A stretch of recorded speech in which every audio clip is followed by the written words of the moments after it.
भरखनी, ये गाँव का नाम कौन सा है? ग्राम नया गाँव में आए हुए हैं।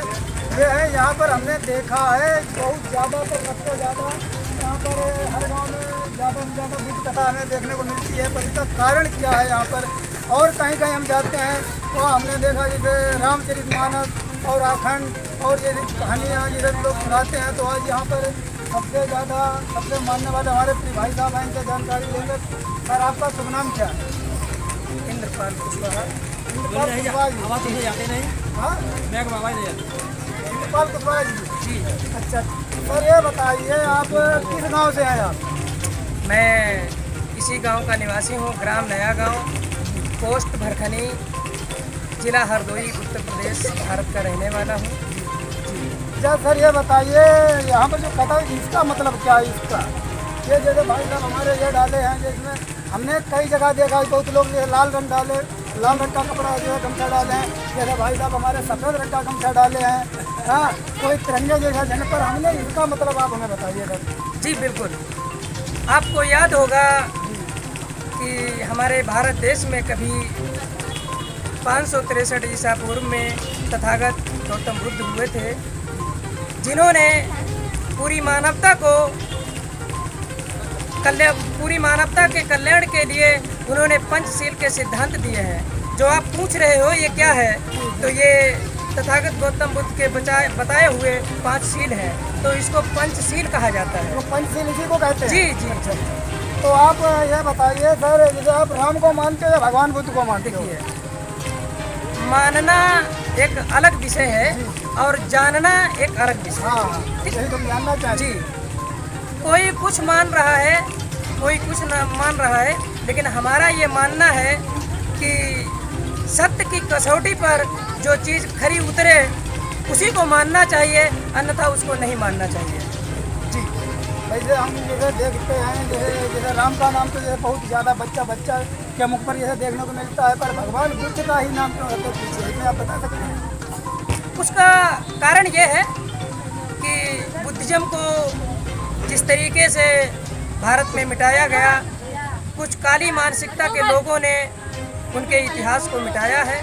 और मेरी ये जानकारी जहाँ तक अब आ रही है वो ये है कि बुद्ध का धम्म एक हवा नहीं बल्कि एक आंधी तूफान बनकर भारत में पुनः स्थापित हो रहा है। जी, स्थापित होने जा रहा है। इसमें कोई दो मत वाली बात नहीं है।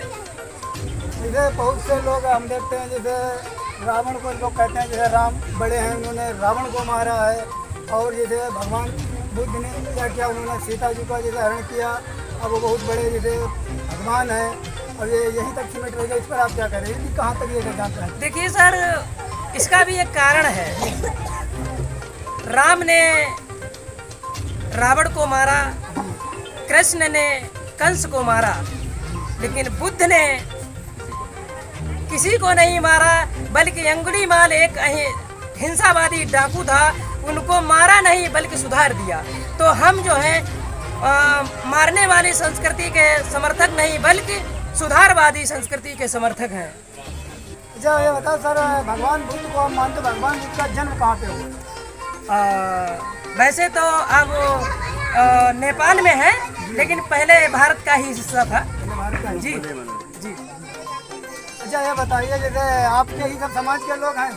नहीं, सर्व समाज के लोग। जी बिल्कुल। आप अपने यहाँ से किस मुख से क्या संदेश देना चाहते हो अपने समाज से, जो आपके प्रत्येक जैसे आपके हिसाब से जो सुधार हो? देखिए सर, इसमें जो हमारे अंदर पीड़ा उत्पन्न हुई है वो ये उत्पन्न हुई है कि सबसे ज़्यादा हमारा उत्तर प्रदेश शिक्षा से पीड़ित है, और हमारे जो बच्चे हैं वो शिक्षा से वंचित रह रहे हैं। मेरा यह प्रयास है शिक्षा के ऊपर काम किया जाए, और हम इसी के माध्यम से काम कर रहे हैं कि जनता को जगा रहे हैं कि अपने बच्चों को पढ़ाएं। देखिए, धर्म जो लोग मानने वाले हैं, हमारा उससे कोई मतलब नहीं है, वो माने, हमारा कोई मतलब नहीं है। लेकिन किसी भी देश की जो रीढ़ की हड्डी होती है वो एजुकेशन होती है, शिक्षा होती है।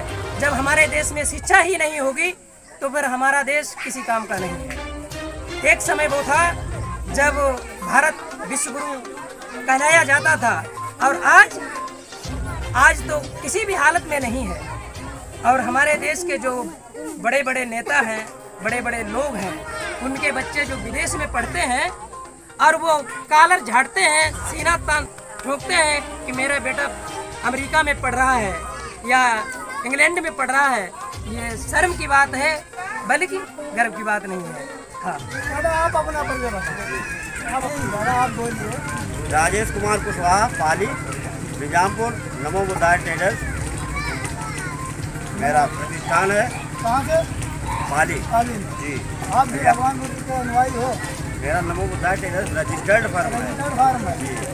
तो आप जनता के बीच जाते हो जी। अभी इनका जैसे इनकी उपलब्धियाँ, अब यहाँ से जो है कि 2 बार चुनाव भी लड़ चुके हैं। 15 में जिला पंचायत, जिला पंचायत, अभी 30 में भी लड़े और यही बुद्ध के नाम पे चुनाव।